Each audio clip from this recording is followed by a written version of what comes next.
নমস্কার, কেমন আছেন সবাই? আমার চ্যানেলের তরফ থেকে সকলকে জানাই অনেক অনেক ভালোবাসা। তো দেখো, বাড়ির মেয়েকে আমি বিদায় লুক দিয়ে দিয়েছি। তো কেমন হয়েছে লুকটা জানিও। আর এই যে এখানে চলছে আশীর্বাদ পর্ব, আর এটা ছিল বিদায় বেলা। তো এই এই যে বিদায় বেলার সময়টা প্রত্যেকটা মেয়ের জীবনে, বিবাহিত মেয়ের জীবনে এই সময়টা পেরিয়ে আসতে হয়েছে। তো এই যে এই বিদায়বেলার যে পর্বটা কী যে কষ্টদায়ক সেটা বলে বোঝানোর মতো না। যে সমস্ত মেয়েরা মানে এই মুহূর্তটা পেরিয়ে এসছে তারাই একমাত্র এই মর্মার্থ বেদনাটা বুঝতে পারবে।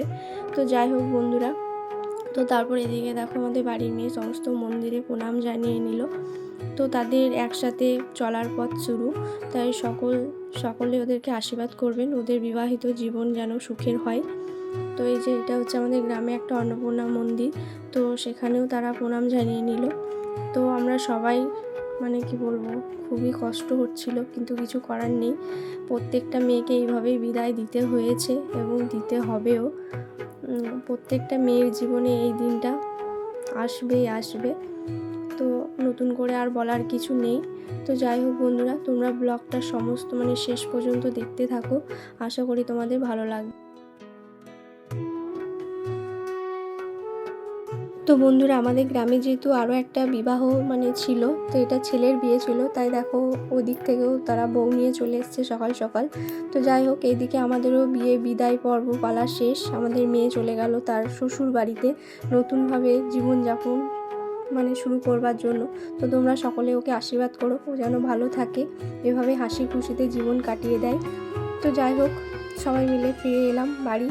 তো সন্ধ্যাবেলায় তোমরা তো জানোই আমরা কনে যাত্রী যাব। তো একটু আনন্দ, একটু দুঃখ, সমস্ত কিছু মিলেমিশেই তো আমাদের জীবন। তো কিছু করার নেই। তো বন্ধুরা, এইদিকে দেখো আমি রেডি হয়ে বেরিয়ে পড়েছি। তো আমি যাচ্ছি হচ্ছে আমাদের মেয়েরই বাড়ি, কারণ আমি ওকে রিসেপশন লুকটা ক্রিয়েট করেছিলাম। তো এদিকে দেখো আমি আমার সঙ্গীকে নিয়ে বেরিয়ে পড়েছি। এটা হচ্ছে আমার একটা বোন। তো আমি ভাবলাম ও একা যাব, চল তুই আমার সঙ্গে চল, তাই ও গেছিলো আমার সঙ্গে।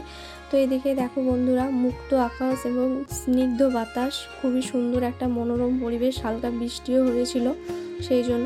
তো তারপর এদিকে দেখো রীতিমতো আমি পৌঁছে গেছি আমাদের মেয়ের বাড়িতে। তো তারপর ওকে প্রথমে আমি শাড়িটা ড্রাপিং করে নিলাম। তো বন্ধুরা, পুরো মেকআপের যে ভিডিওটা সেটা আমি নিতে পারিনি, কারণ আমি একাই ছিলাম, একা হাতে সমস্তটা করা আমার পক্ষে পসিবল হচ্ছিল না। তো তারপর এদিকে দেখো আফটার লুক, বিফোর লুক সমস্তটাই তোমাদের সঙ্গে আমি শেয়ার করেছি। তো তোমাদের যদি এরকম মানে ভিডিও ভালো লাগে তাহলে কমেন্টে অবশ্যই জানাবে, আমি এভাবেই তোমাদের ভিডিও শেয়ার করে যাব। তো তারপর দিকে দেখো সমস্ত কনেযাত্রীরাও চলে এসেছিলো, তো আমি তাদের সঙ্গেই কনেযাত্রীর আসরে অ্যাটেন্ড করে ফেলেছিলাম। তো তারপরে দিকে দেখো আমাদের মেয়ে ছবি তুলতে ব্যস্ত রীতিমতো। তো তারপরে দিকে সবাই মিলে একটু আনন্দ মজা করছিলাম, কারণ বুঝতেই পারছো জীবনে আনন্দ দুঃখ সব কিছু মিলেমিশেই তো আমাদের জীবন, তাই সব কিছু মিলেমিশেই আমাদের থাকতে হবে। কি বন্ধুরা, ঠিক বললাম তো?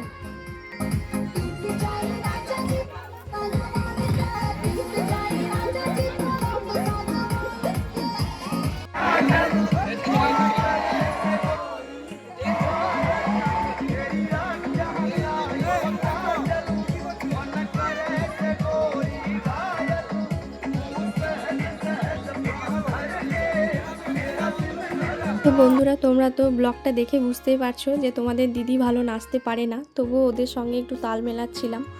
তো কেমন লাগলো পুরো ব্লগটা তোমরা কিন্তু মানে তোমরা প্রত্যেকে কিন্তু কমেন্ট করো, আর এইভাবে সাপোর্ট করো, তাহলে আমি আরও নিত্য নতুন ব্লগ তোমাদের সঙ্গে শেয়ার করতে পারবো। তো যাই হোক বন্ধুরা, দেখো শেষে আমরা সবাই মিলে খেতে বসে পড়েছিলাম, কারণ অনেকটাই রাত হয়ে গেছিলো। তো আজকে ব্লগটা এখানে শেষ করছি। ভালো লাগলে কিন্তু অবশ্যই একটা লাইক করো। Bye bye.